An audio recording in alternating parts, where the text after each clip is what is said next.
Sa pinakahuling datos na nilabas ng Philippine Statistics Authority sa 2025 Regional Accounts of the Philippines, lumalabas na ang Bicol Region ang may pinakamabagal na paglago ng ekonomiya sa buong bansa. Ayon sa PSA, nakapagtala lamang ng 0.5% paglago sa Gross Regional Domestic Product o GRDP ang rehiyon. Malayo sa pambansang antas na 4.4% at pinakamababa sa lahat ng 18 rehiyon sa bansa. Mas mabagal din ito kumpara sa naitalang paglago noong 2024 na umaabot sa 5.7% na nagpapakita ng paghina ng takbo ng ekonomiya sa nakaraang taon. Ayon sa PSA at kay Regional Peace and Order Council o RPOC Chairman at Camarines Sur Governor Gov. El Rey Villafuerte, malaki ang naging epekto ng sunod-sunod na bagyo sa rehiyon lalo na sa Camarines Sur.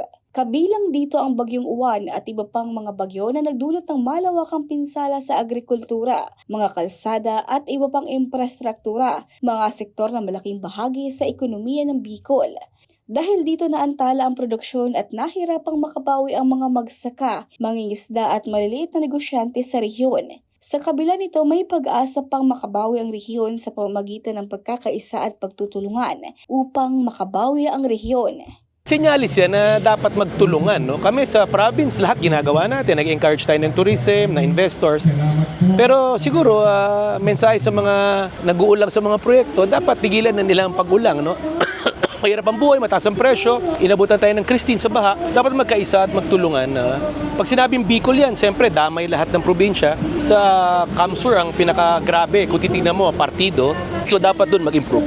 Dapat makakreate ng trabaho, hanap buhay, so negosyo, turismo, dapat matabangan ng mga farmers para mag-increase ang productivity. Huwag natin kalimutan, tinamaan tayo ng bagyong Christine, no? Kaya nagka-naapektuhan ng ekonomiya. Pero ako malaki rin ang kumpiyansa ko, mag-rebound yan by next year. No? Antayin na lang nila. Regine Boy, CSN.